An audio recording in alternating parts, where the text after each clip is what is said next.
Hi everyone, I decided to make a YouTube video because there was not enough information online for me to figure this out. I had a brake line burst in the back. The rear line, my left rear line on my Chevy Avalanche 2008 let go. It burst. It was a northern car. I'm in the southern states now, I'm in Florida, but it's from up north, and the rust, the salt got to it, and because of that, I ended up removing all the lines.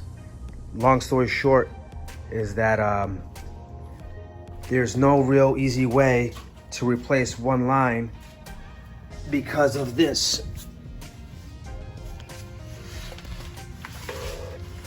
As you can see here, everything runs back up to here, to the StabiliTrak unit.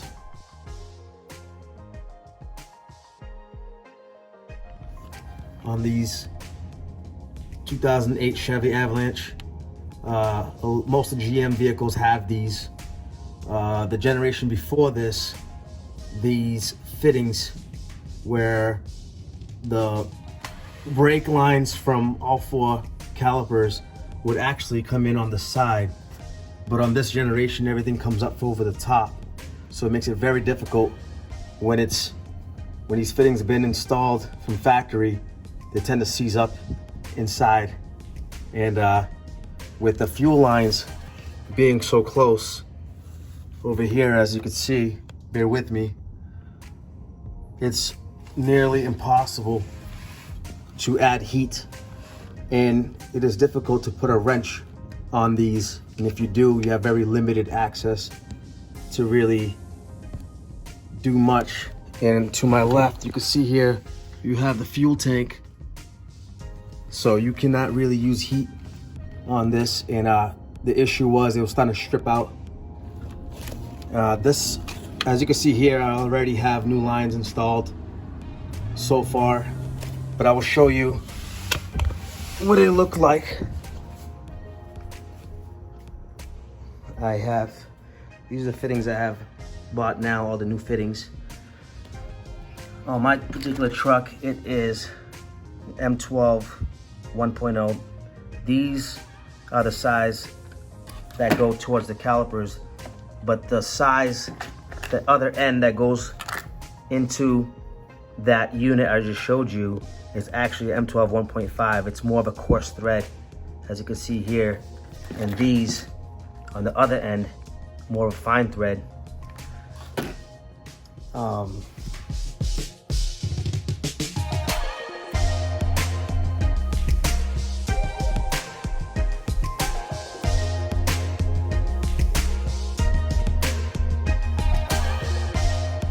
Removing the StabiliTrak unit from the truck,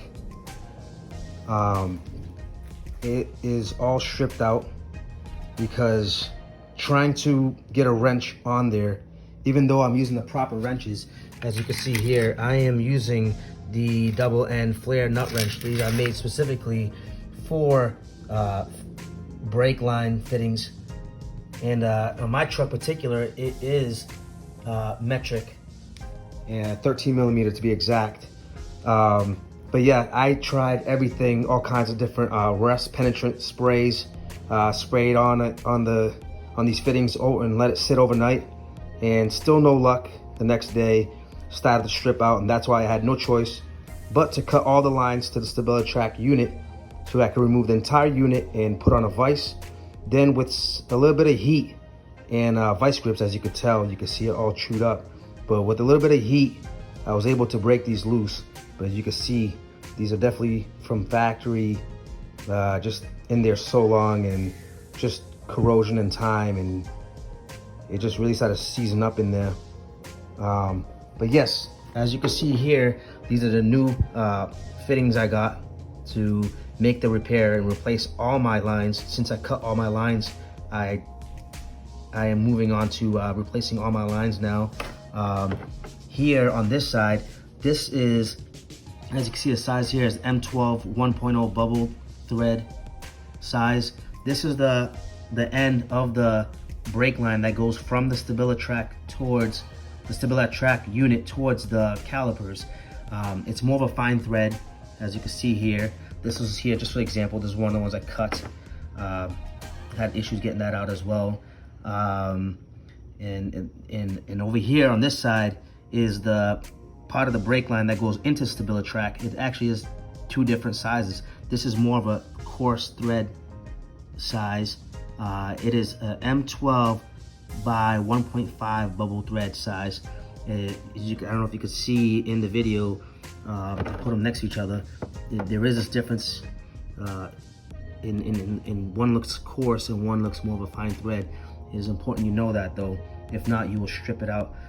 I bought some unions because I plan on making short runs, because it's almost impossible to install these lines like they did in the factory.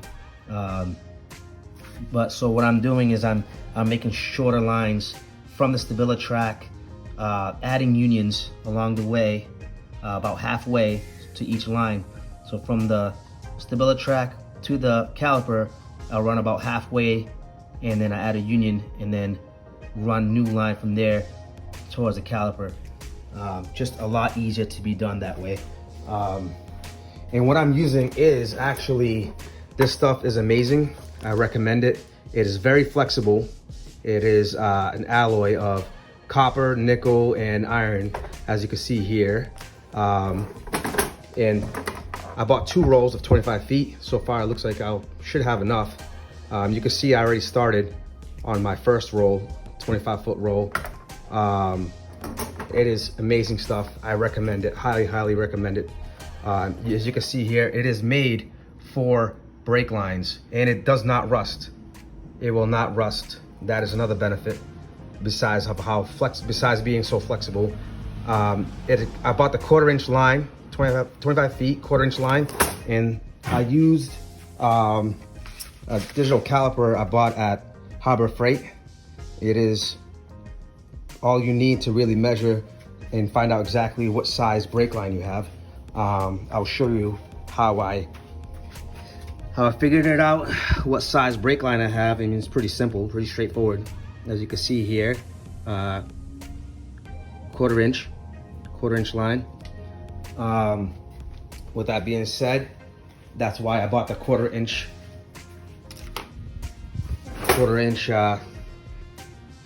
copper, nickel, iron alloy, the Nicorp stuff. This right here is a line, one of the short runs going from my front left, my driver's side, towards the first run union. You can see I got one side done already. It's already flared. It's probably tough to see, but I rent. What you're gonna need is, if you go this route, you will need cutter, some sort of copper cutter, tube cutter, something similar to this. There's different sizes, but you definitely need a cutter. Definitely good to have the right wrenches, the flare fitting wrenches. They also sell these at Harbor Freight. They were not expensive at all. I have an old school tubing bender I borrowed from a friend, but it surprisingly gets the job done, especially with this really malleable metal, this alloy. But I'm gonna talk about this double flaring toolkit. You can rent it for roughly $35 at most Autoparts store. This entire kit, as you can see here, double flaring tool set.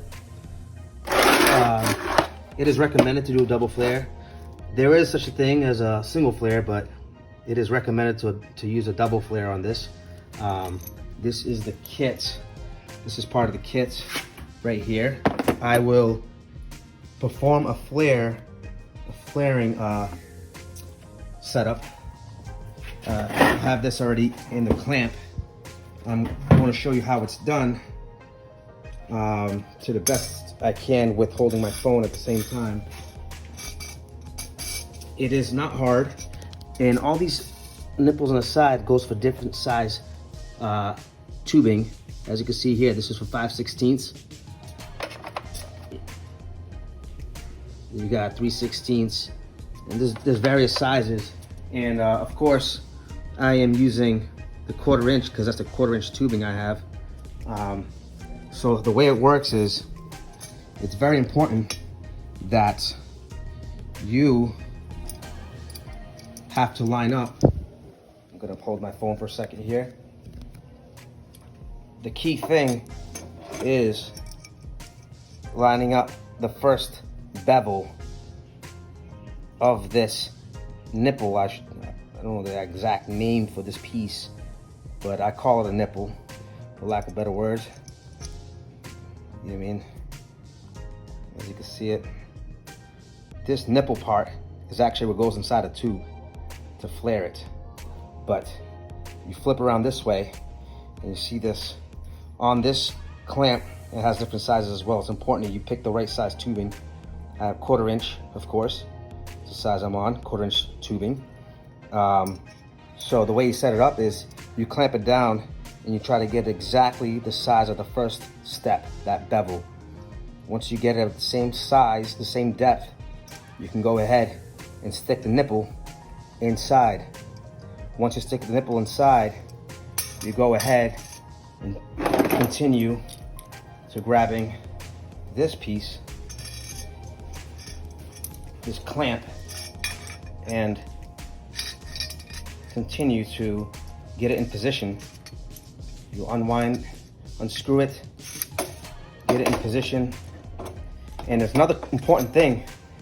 People laugh, but another important thing that you can make a mistake is make sure you have your fittings already in before you flare it, or you're screwed. You know what I mean? You have to have the fittings inside before you flare it. That's a very important thing. If not, you're cutting the tube again and restarting. So back to here. So you get it, you try to get it as square and level as possible. It should level itself for the most part, but make the best effort to keep this square. So once you have this snug, now you can begin to, and it's snug and it's square, you begin the twisting process of turning this handle. As you turn it, it will, you gotta make sure you get a good grip. As you turn it, it will flare it. And you gotta make sure you get it all the way down. See? All the way down. Once you have it all the way down and it's flat, you can go ahead and release, back off a little bit, just enough to take this nipple out. Let me see if you can make sure you guys can see this correctly. Back it out just enough to get this nipple out. Once you get the nipple out, you reposition. You reposition back without that nipple, and you do the same thing. You twist.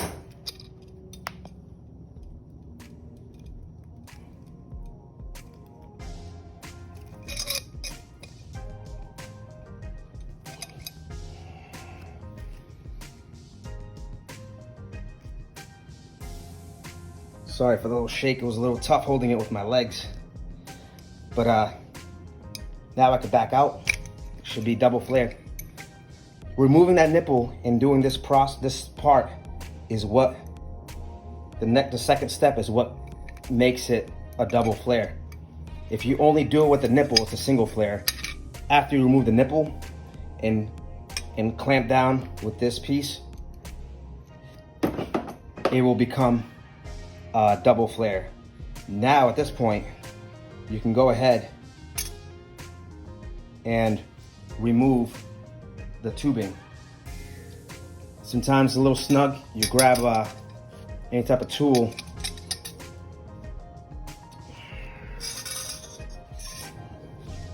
trying to get a good spot here.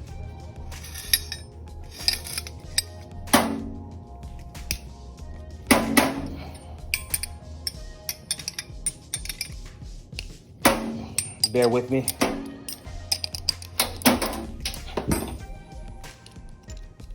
Loosen these. This slides off. See? That slides off. You should be able to open that. You can take the tubing out. A little burr there, but it is fine. You can see. And if you want, you can get a little bit of emery cloth or sandpaper and just clean up lightly if there's any burrs from this clamp. From this clamp right here, it has some ridges that hold the tubing in place. Sometimes that leaves a little bit of burr. As you can see, then you can slide the fitting all the way. But like I said, it can get a little snug until you clean up the little bit of the burr. So as you can see, there's a little bit of burr on there. You could sand that off lightly and it will allow you to slide the fitting all the way through. So that is where I'm at with this project.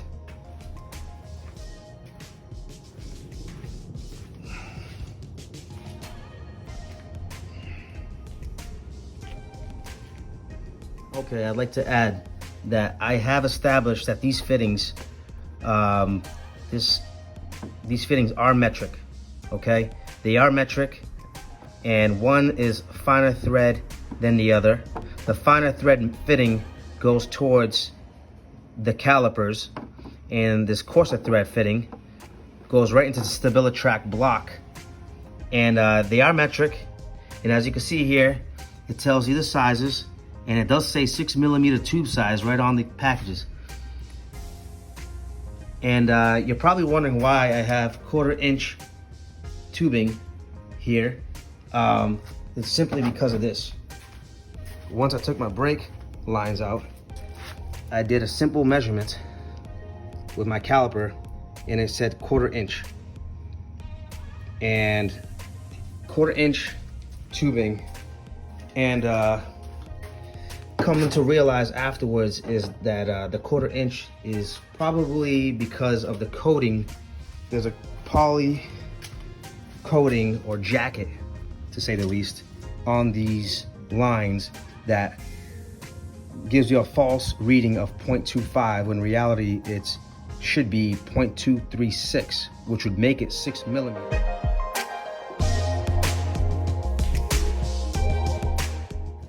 .236 would make it 6mm, but I'm getting 0.25, but that's only because of this coating, this poly coating slash jacket, to prevent it from rusting. But once there's a breach in that coating or jacket, the rust happens rapidly, especially with vehicles up north that deals with salt and all that. But yes, I did my research, and it is said from the research I've done some significant amount of research, that you can still use this 1/4 inch tubing because the size is so close. Yes, the fitting, the 6mm fitting, won't slide over this very easily. It goes on, but it's very tight, it's very snug. I mean, because it's not exactly the same size, not exactly the right size. But what you can do, I mean, besides getting going and making sure you're getting a 6mm tubing, which I don't have available in the area right now, so you can still use this. It's in according to the research I've done, the flare seat will still seat. It will still work, and the flaring is what seals it from the brake fluid from leaking out. So the flare seat will still work. The only difference with this 6mm metric fitting on here is that it won't slide all the way through easily. One of the options you can use is this is a brand new metric fitting, and this is a 1/4 inch drill bit. As you can see here, this new fitting will easily fit. So if you were to drill this out, you pretty much would just shave off a very small amount, like a 1/100 of an inch, right off the inner diameter from this fitting, enough where it would be able to slide over this tubing with no issues. And like I said, it's all about the flare. The flare is what really matters. This will still work, but ideally, it's important. I highly recommend you getting metric tubing if you're using metric fittings. And it even says right on the box, 6mm tube size. So ideally, use what is recommended right on the box. That's the correct size. Even though you can get away with it using 1/4 inch and just using a 1/4 inch drill bit and drilling this out, and it will fit and it'll work, because of the flare seat will still work. It will still seat. But like I said, ideally, if you're using standard tubing, you're using standard fittings, and vice versa. If you're using metric fittings, you're using metric tubing. Back to finish up my brake line replacement project on my 08 Chevy Avalanche. I'm back, got all the lines in place. I still have to secure them, but they are all in, all the lines completely.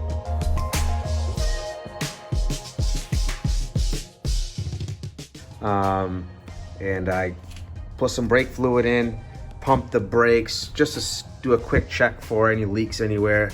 There was some leaks on a couple unions, but once I tightened them up, they were good. No longer any leaks anywhere on any part of the new brake lines. Nothing along the unions, nothing along the ABS stability track block, nowhere. The only issue I'm having now is that I am moving on to bleed the brakes. But if you run into this issue where your brake bleeder line on your caliper is seized, I sprayed it with PB Blaster. You can use any type of rust penetrant, leave it overnight, and that's what I did, and I came back to it, but it still was being stubborn. It makes it very tough to work on with it still with the caliper in place. So I went ahead and removed the 2 bolts. As you can see here, the bottom bolt is already removed. This one's loose. I left it there just for illustration purposes. I'm gonna remove the entire caliper. I'm gonna remove the entire caliper here. I already have the brake line removed. It doesn't matter too much because I gotta bleed the system anyway, so it doesn't matter that I have it removed. Here you go. I got the entire caliper out, and now I can continue on to remove this, figure out how to remove this bleeder screw. But it's definitely a lot easier to work on this and try to remove it with the caliper out.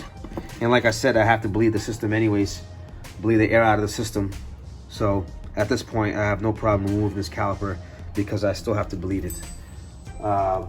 There is, I'm trying to look for it, but there was a rubber piece that was in here that was kind of blocking part of this bleeder nut portion.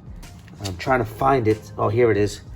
This was in here, giving you me in this case, very limited access. I'm trying to put it back in so you can see how it was.